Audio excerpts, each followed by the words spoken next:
Alright guys, स्वागत है आप सबका इस चैनल के एक और नए क्राइम स्टोरी में। और आज की कहानी की शुरुआत होती है बिजनौर से। बिजनौर के नजीमाबाद में रुचि सिंह अपने परिवार के साथ में रहती है। वो यूपी पुलिस में कांस्टेबल है और 2022 में उसकी पोस्टिंग लखनऊ के डीजीपी ऑफिस में थी। वो वहां पर डीजीपी ऑफिस में काम कर रही थी और पास के अर्जुन नगर में एक किराए का कमरा लेकर के वो रह रही थी। रुचि की लाइफ अच्छी खासी चल रही थी। 2019 में उसने नीरज गुप्ता नाम के एक हेड कांस्टेबल से शादी की थी। ये लव मैरिज थी, लेकिन कुछ समय के बाद उनमें मन मुटाव हो गया था और जिसके बाद रुचि ने ही नीरज से कहा था कि वो उसको तलाक दे दे। और नीरज को जब इस बात का पता लगा कि रुचि इसके साथ रहना ही नहीं चाहती है, तो इसके बाद उसने अपनी पत्नी को तलाक दे दिया था। रुचि अब अपनी जिंदगी में अकेले ही आगे बढ़ रही थी और इसी बीच में दिन आता है 12 फरवरी 2022 का। शाम के समय वह डीजीपी ऑफिस से अपने घर की ओर निकली थी और उसने एक किराए की कैब की थी। कैब से ही वो अपने घर जा रही थी और इसी बीच में उसकी भाभी का फोन आता है। उसकी भाभी कहती है मुझे तुमसे कुछ बात करनी है। तो वो कहती है अभी मैं कैब में हूँ, कुछ समय के बाद में मैं जब घर पहुंच जाऊंगी तो आपको कॉल करूंगी। भाभी कहती है ठीक है। और इसके बाद उसकी भाभी एक बार फिर से रात में उसको फोन करती है, लेकिन अब उसका जो मोबाइल था वो स्विच ऑफ आ रहा था। उन्होंने कहा कि हो सकता है वो घर पहुंची होगी, अकेले रहती है, खाना पीना बना रही होगी, बिजी होगी। तो वो बोलती है ठीक है मैं बाद में कॉल कर लूंगी। और इसके बाद रुचि की भाभी ने रुचि को कॉल नहीं किया। दिन अगला आ गया, 13 फरवरी का दिन आ गया। सुबह 8 बजे के आसपास उन्होंने एक बार फिर से रुचि को कॉल किया, लेकिन रुचि का मोबाइल फिर से स्विच ऑफ आ रहा था।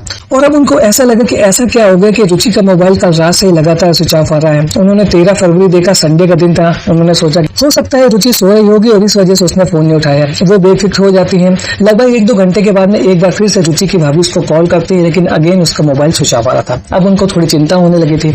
उन्होंने तुरंत रुचि के साथ काम करने वाली एक दूसरी कांस्टेबल को फोन किया तो उससे कहा कि क्या रुचि से तुम्हारी बात हुई है। तो उन्होंने कहा कि आज तो डीजीपी ऑफिस खुला हुआ है, क्योंकि उस समय इलेक्शन का समय था, यूपी में इलेक्शन होने वाले थे और इस वजह से डीजीपी ऑफिस खुला हुआ था। लेकिन उन्होंने बताया कि अभी रुचि ऑफिस में नहीं आई हुई है। इस तरीके की जानकारी मिलने के बाद में उन्होंने बोला कि मैं तो उसको कल से कॉल कर रही हूँ, लगातार उसका मोबाइल स्विच ऑफ आ रहा है, तुम जरा जाके पता करो कि रुचि कहाँ पर है। तो उसने बोला ठीक है आप चिंता ना करो, मैं ऑफिस और खत्म होने के बाद में पहुंचूंगी उसके घर में और उसको देखूंगी वो कहाँ पर है। शाम के समय जो रुचि की साथी हेड कांस्टेबल थी वो उसके घर पर पहुंचती है और देखती है कि वहां पर जो उसका घर है वो लॉक लगा हुआ था। वो वहां के मकान मालिक से बात करती है। मकान मालिक यही कहता है कि 12 फरवरी की सुबह निकली थी ऑफिस के लिए और उसके बाद ये घर नहीं आई है। 13 फरवरी हो गए, कहाँ गई है पता नहीं, हो सकता है अपने घर चली गई हो, क्योंकि जब भी छुट्टी उट्टी हो जाती थी तो वो लखनऊ से बिजनौर अपने घर चली जाती थी। रुचि की सहेली एक बार फिर से रुचि की भाभी को कॉल करती है और उनसे कहती है कि कहीं रुचि बिजनौर तो नहीं आई हुई है। तो रुचि की भाभी ये कहती है कि यदि बिजनौर रुचि को आना होता था तो सबसे पहले इन्फॉर्म करती कि वो आ रही है और इसके बाद ही वो निकलती थी। ऐसा कभी नहीं हुआ कि बिना बताए वो लखनऊ से बिजनौर आ जाए। तो अब सभी लोगों को चिंता होने लगी थी। यहाँ पर जो उसकी सहेली थी रुचि की, उसको भी चिंता हो रही थी। और यहाँ पर रुचि की सहेली जो खुद एक पुलिस कांस्टेबल थी, उसने बहुत बड़ी गलती कर दी। उसने बिना किसी को बताए व्हाट्सएप ग्रुप में इस बात की जानकारी डाल दी कि उसकी जो साथी सहेली रुचि वो गायब है। सभी लोग उसके बारे में पता कीजिए, यदि किसी को कुछ जानकारी मिले तो बताइएगा। अब व्हाट्सएप ग्रुप में जैसे ही ये बात पहुंचती है तो वो बात क्या हो जाती है, वायरल हो जाती है। सभी लोग इस विषय में बातचीत करने लगते हैं कि एक पुलिस कांस्टेबल ही गायब हो गई है, पुलिस डिपार्टमेंट का बंदा ही गायब है, तो लोगों की सुरक्षा के बारे में क्या होगा। तो इस बात की जानकारी जब पुलिस के आला अफसरों को पता चलती है तो वो लोग रुचि की सहेली को डांट फटकार लगाते हैं। लेकिन यहाँ पर उसने जो कुछ भी किया था वो सही किया था। वो अपनी सहेली को ढूंढ रही थी, लेकिन उससे गलती हो गई थी, वो बात अलग है। और इसके बाद में सभी लोग रुचि को ढूंढना शुरू कर देते हैं और इसी बीच में जो रुचि का परिवार था वो बिजनौर से आ जाता है लखनऊ में। और वो भी लोग अपनी बेटी के लिए फिक्रमंद होते हैं और उसको ढूंढना शुरू कर देते हैं। वो लोग सबसे पहले पुलिस स्टेशन में पहुंचते हैं और वहां पर उसके गुमशुदगी की रिपोर्ट दर्ज कराते हैं। और इसके बाद पूरा परिवार, साथ ही साथ रुचि की सहेली और जितने भी लोग थे वो सभी लोग रुचि को ढूंढ रहे थे, लेकिन रुचि के बारे में कोई भी जानकारी नहीं मिली थी। लगभग 5 दिन बीत जाते हैं और दिन आ जाता है 17 फरवरी का। सभी लोग रुचि के लिए फिक्रमंद थे और उसके परिवार वाले एक थाने से दूसरे थाने, दूसरे थाने से तीसरे थाने जा रहे थे और अपनी बेटी के बारे में पता कर रहे थे, लेकिन कहीं से कोई भी जानकारी नहीं हो रही थी। और इसी बीच में 17 फरवरी को पीसीआर के पास एक कॉल आती है कि पीजीआई के पास एक नाले में एक महिला की डेड बॉडी मिली है। पुलिस की टीम वहां पर पहुंचती है और उस महिला की डेड बॉडी को मॉर्चरी भेज देती है और वहां पर ये डेड बॉडी 2 दिन यानी कि 17-18 को छोड़ करके 19 फरवरी तक वहीं रखी रहती है। और इसी बीच में रुचि का जो परिवार था वो उस थाने पर पहुंच जाता है। तो उनको इस बात की जब जानकारी मिलती है कि एक डेड बॉडी नाले से रिकवर की गई है तो वो लोग उस डेड बॉडी को जैसे ही देखते हैं तो रुचि के परिवार का रोना धोना शुरू हो जाता है। और ये जो डेड बॉडी मिली थी वो किसी और की नहीं नहीं बल्कि रुचि की थी। और जैसे ही पूरे पुलिस डिपार्टमेंट को यह खबर लगती है कि 12 फरवरी से एक जो हेड कांस्टेबल थी जो गायब हो गई थी उसकी डेड बॉडी मिली है नाले से, तो पूरे पुलिस डिपार्टमेंट में हड़कंप मच जाता है। और ये सबसे बड़ी चिंता की बात थी कि एक जो सिपाही इतने दिन से गायब था उसकी डेड बॉडी इस तरीके से मिली थी, उसके साथ इस तरीके की घटना किसने किया था इसके बारे में कोई भी जानकारी नहीं थी। पुलिस की टीम तुरंत एक्टिव होती है और इसके बाद रुचि के मोबाइल नंबर के कॉल डिटेल्स को निकालती है और कॉल डिटेल्स उन्हें पता चलता है कि एक नंबर से रुचि की बहुत ज्यादा बातचीत हो रही थी। और 12 फरवरी को जब वो गायब हुई थी तो उस दिन भी जो लास्ट बातचीत हुई थी वो उसी नंबर से हुई थी। इस नंबर की जब जांच पड़ताल की गई तो पता चला ये नंबर प्रतापगढ़ के लालगंज तहसील में तैनात तहसीलदार पद्मेश श्रीवास्तव का है। जैसे पुलिस को ये जानकारी होती है तो उनको ठनक जाता है दिमाग की 100% रुचि के साथ ये जो घटना हुई है उसके पीछे पद्मेश साहब का ही हाथ हो सकता है।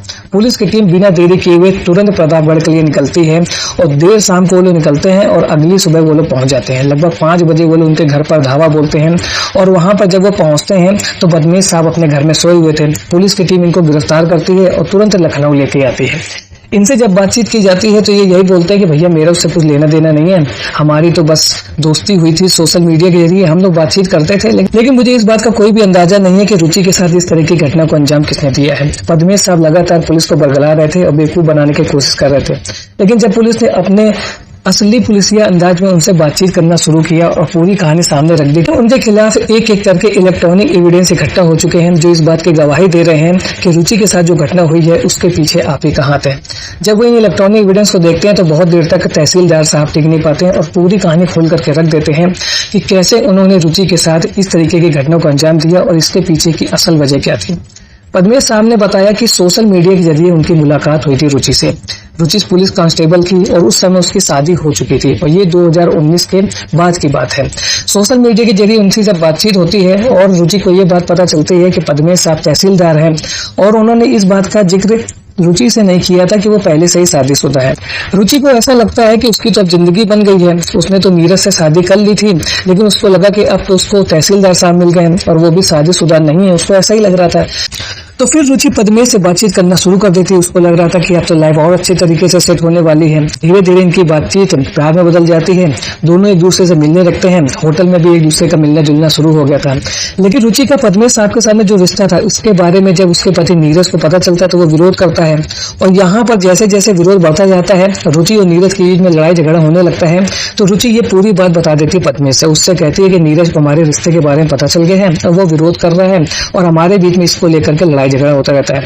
तो यहाँ पर पद्मेश साहब बहुत बढ़िया ज्ञान देते हैं और उससे कहते हैं कि तुम अपने पति से कह दो कि वो इज्जत से तुम्हें तलाक दे दे, नहीं तो तुम उसके ऊपर झूठे केस लगा देना। रुचि पद्मेश के द्वारा दिया गया पूरा ज्ञान सेम टू सेम नीरज को बता देती है। नीरज को जब इस बात की जानकारी होती है कि रुचि का जो रिश्ता है वो तहसीलदार साहब के साथ चल रहा है तो अब वो जान जाता है कि जब उसका खुद का सिक्का ही खोटा है तो यहाँ पर उसका रुकना सही नहीं है। नीरज रुचि को तलाक दे देता है और अपना रिश्ता उससे खत्म कर देता है। और जैसे ही नीरज रुचि की लाइफ से हट जाता है अब रुचि बिल्कुल फ्री हो गई थी और उसका तहसीलदार साहब के साथ में जो रिश्ता चल रहा था अब वो बिना किसी रुकावट के शुरू हो जाता है। वो लखनऊ से जब भी छुट्टी मिलती थी सीधे प्रतापगढ़ पहुंचती थी, तहसीलदार साहब के घर में रुकती थी। तहसीलदार साहब प्रतापगढ़ में एक पेइंग गेस्ट में अकेले रहते थे तो वहां पर उसको रोकने टोकने वाला भी कोई नहीं होता था और इस वजह से इनका जो ये अवैध रिश्ता था वो बहुत आराम से चल रहा था। और इसी बीच में तहसीलदार के किसी साथी ने उनके इस रिश्ते के बारे में तहसीलदार की पत्नी प्रगति को पूरी कहानी बता दी कि तहसीलदार साहब से एक महिला मिलने के लिए आती है, वो उनके साथ रुकती है और फिर चली जाती है। आप देख लो। पद्मेश की पत्नी प्रगति को जब रुचि से उनके रिश्ते के बारे में पता चलता है तो रुचि का मोबाइल नंबर ढूंढती है और इसके बाद रुचि को कॉल करती है और जैसे ही प्रगति का कॉल रुचि के पास जाता है और उनके बीच में बातचीत शुरू होती है तो यहाँ पर प्रगति उसको बहुत फटकार लगाती है और उससे कहती है कि तुम्हारी हिम्मत कैसे हुई मेरे पति के साथ इस तरीके का रिश्ता रखनी थी। और ये सब बातें जब रुचि सुनती है तो उसके पैरों तले की जमीन खिसक जाती है। उसका तो चिंग टपाक डमडम हो गया था क्योंकि यहाँ पर उसको तो यही मालूम था कि उसका जो प्रेमी है, कथित प्रेमी है पद्मेश साहब, वो अनमैरिड है। वो तो यही सोच रही थी और इसी वजह से उसने अपने पति नीरज को तलाक दे दिया था।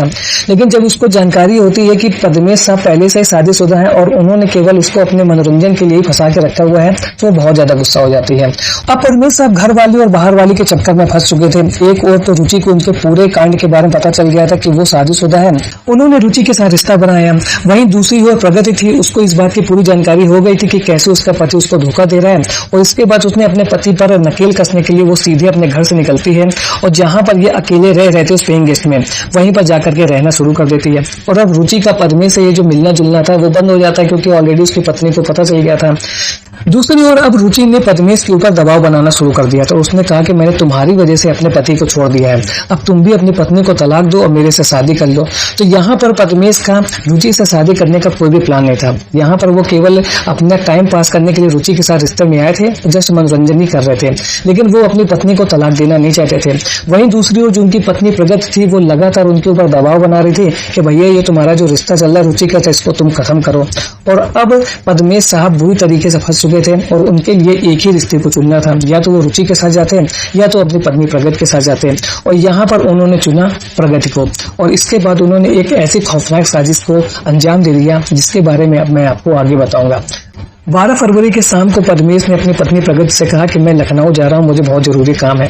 तो यहाँ पर प्रगति को पता चल गया कि तुम क्या करने के लिए जा रहे हो। उसने बोला कि भैया देर रात में कौन सी मीटिंग होती है, ठीक है मुझे मालूम है तुम कहाँ पर जा रहे हो, लेकिन आज काम खत्म करके ही आना, बिना काम को खत्म किए ना आना।